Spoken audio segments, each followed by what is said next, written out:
The reason why I decided to come to Project Veritas is because people need to know what's actually going on with Google. There's this facade about what they're doing, but what they're actually doing, what the employees are actually seeing inside the company is different. But the reason we launched our AI principles was because people were not putting that line in the sand, and they were not saying what is fair and what's equitable. So we're like, well, we are a big company, we're going to say it. People who voted for the current president do not agree with our definition of fairness. They're not an objective piece, they're not an objective source of information.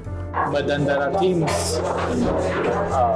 which are called ML fairness. ML fairness, the teams? Fairness, like, yeah. You know, you need to be fair. And we're also training our algorithms, like if 2016 happened again, would the outcome be different? They are a highly biased political machine that is bent on never letting somebody like Donald Trump come to power again. 2020 is certainly on top of, now my old organization, Trust and Safety, is top of mind. They've been working on it since 2016 to make sure we're ready for 2020. This is a Goliath-eyed butt of David trying to say that the emperor has no clothes. He got called in front of Congress multiple times. They can pressure us, but we're not changing. Being a small little ant that can be crushed, and I'm aware of that. But this is something that is bigger than me. This is something that needs to be said to the American public. Elizabeth Warren is saying that we should break up Google. And like, I love her, but she is very misguided. Like, that will not make it better, it'll make it worse, because now all these smaller companies who don't have the same resources that we do will be charged with preventing the next Trump situation. It's like a small company cannot do. And it's like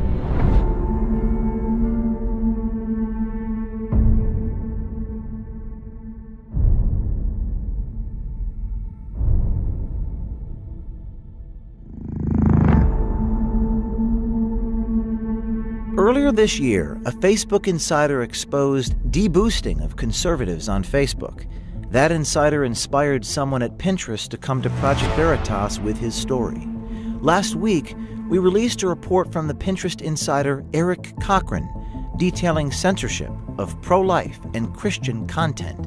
The tech companies can't fight us all. Today, we bring you a Google insider, a brave man who came forward and brought us a story that will scare you. I think sunlight is the best disinfectant, and people need to start asking questions. A couple weeks before the Google insider came forward, Project Veritas secretly recorded with Jen Janai, a Google executive. Janai talks about making sure when people search for things through machine learning algorithms, Google's political agenda is always present.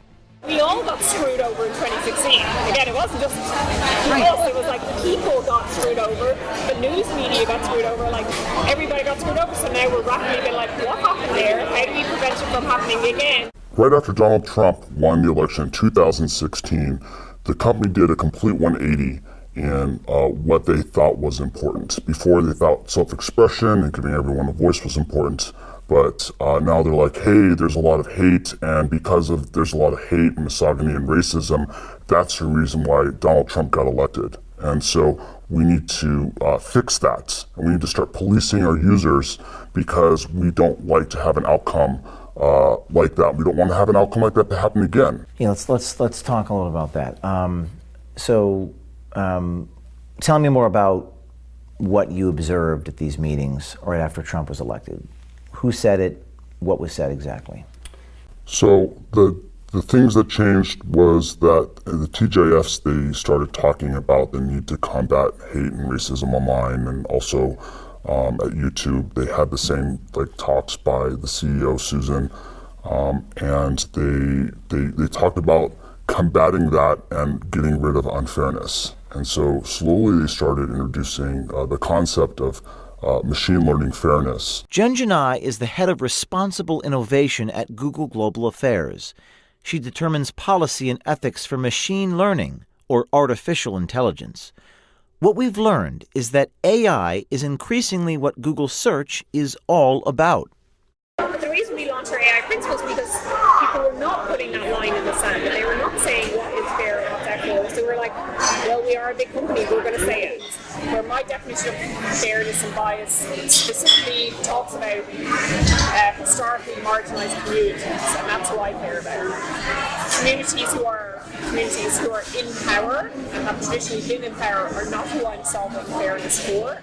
Our definition of fairness is one of those things that we thought would be like obvious and everybody would agree to, and it wasn't. Like there are the same people who voted for the current president do not agree with our definition of fairness. Fairness is a dog whistle. It does not mean what you think that it means, and you have to apply doublethink in order to understand what they're really saying. And what they're really saying about fairness is that they have to manipulate their search results so that it gives them their political agenda that they want. And so they have to rebias their algorithms so that they can get their agenda across. You know, to unpack everything that she's saying that she wants the algorithm to be fair to a hand-picked representative of that community means that what she's trying to do is she's trying to sell you a product that is not objectionable. What she's trying to do is she's trying to sell a product that's not objective, that doesn't represent the will of its users, but instead represents the will of a group of people making decisions behind the shadows. So what did you find inside Google that was related to this idea of fairness?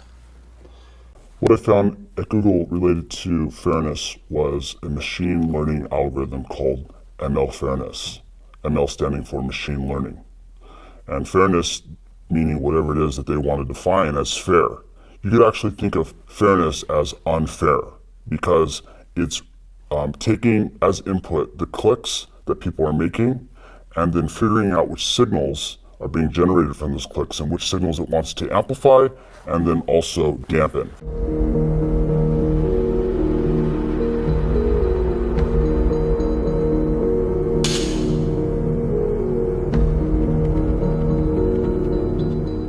So I have Google.com up in front of me, and I'm going to try to put this AI machine learning thing to the test. I'm going to type in the following words: men can.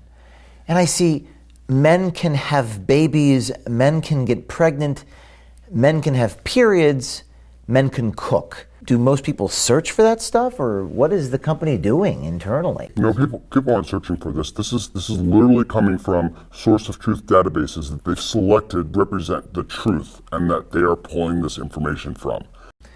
And then we try it again with, let's try this with women can. I see women can vote, women can do it, women can do anything, women can be drafted. Yes. That seems a little interesting.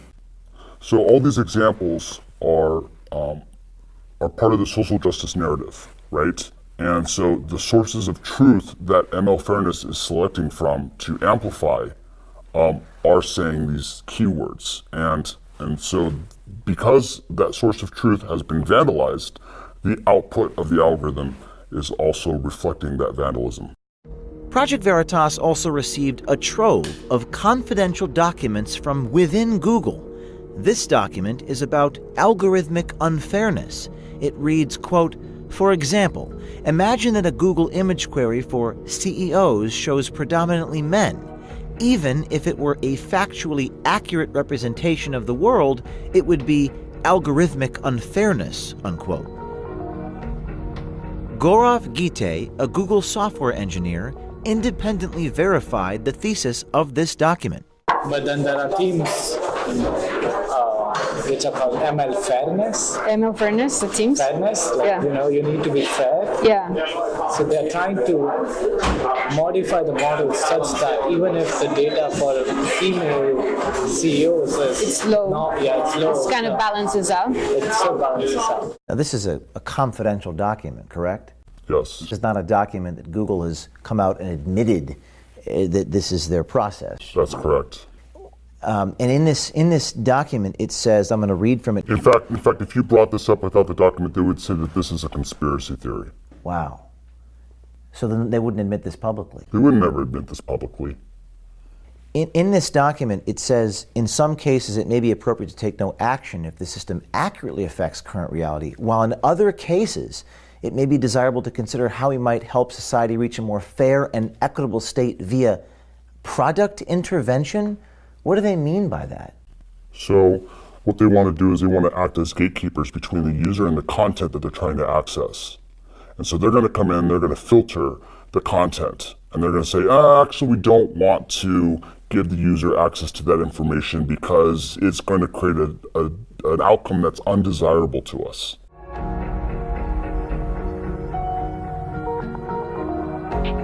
So this was an internal-only Google document which says the goal is to establish, quote, a single point of truth for definition of news across Google products, unquote. What does this mean?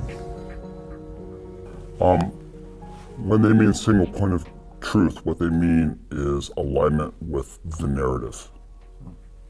And so the narrative is manufactured by establishment players, and what they're looking to do is they're looking to boost authoritative content. Accusations on around the fairness is that we're unfair to conservatives because we are choosing what we define as credible news sources, and those news sources don't necessarily overlap with conservative sources, and so we're getting accusations of fair from one side. Does Google have an editorial agenda? Does the company make news decisions? Is that what I'm seeing in this document? Yes. This is describing what's happening with Google News. Would Google have a problem if people saw this document? Yeah, I think so. Why wouldn't Google want people to see this document? The reason why is because right here in some of these boxes, they're applying editorial, their editorial agenda onto the news sources. And if you were to expand that, you would see that there's machine learning fairness within these algorithmic checks. And they state right here that it's for crawlability and extractability, but in reality, does it fall in line with their agenda? And if it does, it pops to the top, and if it doesn't, then it gets buried.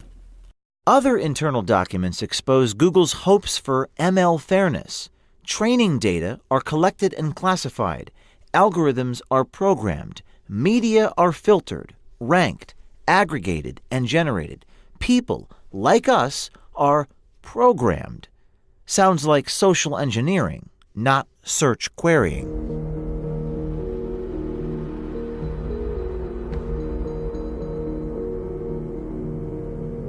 Google's power has become a political issue, with politicians on both sides of the aisle debating whether antitrust legislation or other regulations and controls are in order. We got called in front of Congress multiple times, and we've not shown up because we were like, we just know they're going to just attack us. Like, we're not going to change our response, we're not going to change our mind. There's no point in just sitting there being attacked for something that we know we're not going to change. Like, they can pressure us, but we're not changing. But we also have to be aware of what they're doing and what they're accusing us of. Like I said, like, they could just, like Elizabeth Warren, even I love her, but she's also saying, like, you just have to break up Google and that will solve everything. You have to what? Elizabeth Warren is saying that we should break up Google. And, like, I love her, but she's very misguided. Like, that will not make it better, it'll make it worse, because now all these smaller companies who don't have the same resources that we do will be charged with preventing the next Trump situation. It's like a small company cannot do. And it's like The White House won't play a role in making things more fair, so people are holding us accountable to fill in the gap of what could be better. Right now, there's a lot of chatter in Washington, D.C., antitrust discussions and legislation being mentioned about breaking up Google. How do your bosses or the people that you work with inside of Google feel about that? For the most part, they're ignoring it.